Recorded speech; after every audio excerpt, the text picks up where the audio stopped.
Russia didn't invade and occupy parts of Ukraine. The conflict in Ukraine is all about language, and the Dutch are demanding that Ukraine admit guilt over the downing of flight MH17. At least that's what the Russian disinformation machine is pushing, but this is StopFake, the place where we've been debunking fakes about Ukraine for 5 years now. So let's get to it. During his marathon press spectacle on October the 10th, Ukrainian President Volodymyr Zelensky said that the war in Donbas began over the language issue, thus repeating one of the Kremlin's most entrenched propaganda narratives, that Russian-speaking Donbas was being forced to speak Ukrainian, and that is why they rebelled. The Kremlin media use a set of specific narratives about Ukraine, particularly the eastern Donbas region.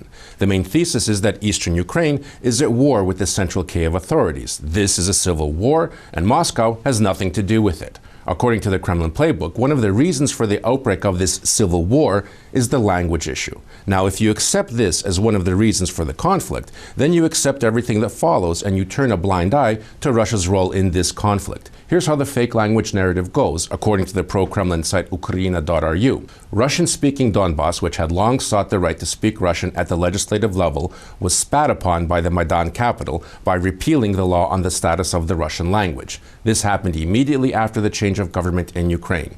Voyennoye Obozrenie, or Military Review, a publication whose website domain is actually topwar.ru, claims that the conflict in Donbas is not about constitutions or special status, but because the Ukrainian government, whom they call a junta, and Ukrainians, whom the publication calls neo-Nazis, hate Donbas residents because they speak Russian.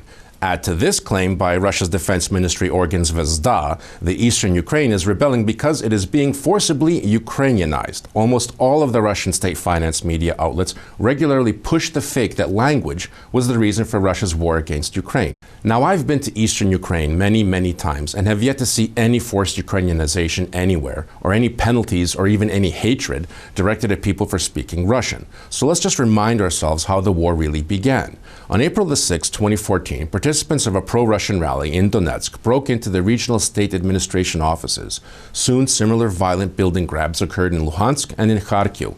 The clash of the SBU, the Ukrainian Security Service Forces, with the Russian military on April the 12th is considered the beginning of the war in eastern Ukraine. On that day, the so-called Little Green Men seized the local police station in Slavyansk. Later, it became clear that the Little Green Men were actually Russian special forces commanded by Igor Girkin, who also goes by the nickname Strelkov, all of whom had previously participated in the occupation of Crimea. All of them were wearing camouflage gear without any identifying insignia. A Ukrainian Foreign Ministry position paper entitled 10 Facts About Russian Armed Aggression Against Ukraine notes that the next stage of Russian aggression was an attempt to destabilize the situation in the eastern and southern regions of Ukraine with the aim of creating a quasi-state called Novorossiya, or New Russia, on this territory. Russian President Vladimir Putin spoke about these plans on Russian television on April 17, 2014, openly. Russian military, both official army and Russian-led mercenary groups, occupied areas of the Donetsk and Luhansk regions. But soon thereafter, the plans for Novorossiya were abandoned, and instead, their efforts were focused on propping up the People's Republics that, for example, continued to be supported with Russian weapons, materiel, and command personnel. President Zelensky, please take note. The war is not about or over language. It's about Russia attacking Ukraine with the aim of controlling its territory, depriving it of its right to pursue its own independent course, and destabilizing it until it succumbs into a vassal state. And Russia will do this while proclaiming fraternal love. Last week, several Russian news outlets published stories claiming the Dutch parliament is demanding that Ukraine be declared responsible for the demise of Malaysian Airlines flight MH17, which was downed by a Russian Buk missile system over Russian-occupied eastern Ukraine in July of 2014. The headlines of these stories are filled with demands for an admission of guilt on the part of Ukraine. But in fact, the Dutch parliament is only asking why Ukraine did not close its airspace over eastern Donbas during the fighting. There are no demands for recognizing Ukraine's alleged responsibility for the downing. On October the 1st, Raymond de Roon, an MP from the right-wing Freedom Party in the lower house of the Dutch parliament, introduced a motion to further investigate why, despite fighting in the area, Ukraine did not close its airspace over the east. There is no question of any guilt on the part of Ukraine for shooting down MH17 in the motion. Dutch Foreign Minister Stef Blok reacted to the motion with reluctance. He said he saw no legal reason for this motion and admitted that an investigation won't be easy because it will also need Russian cooperation because, as he said, it is also about their airspace.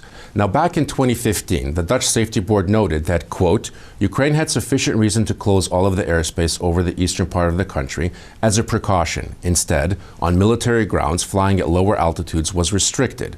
The same applies to conflict areas in the world. It is rare for a state to close its airspace because of an armed conflict.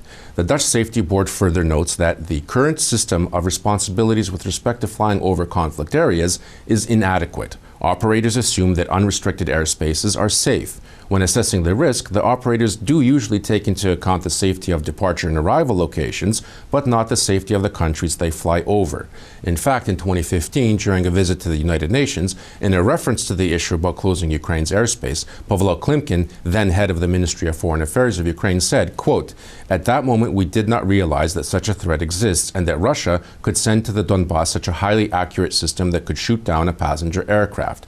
Ukrainian responsibility for the downing of MH17 is a Russian propaganda staple to which Kremlin media return to periodically. StopFake has debunked many of these claims, and they're available on our website, StopFake.org.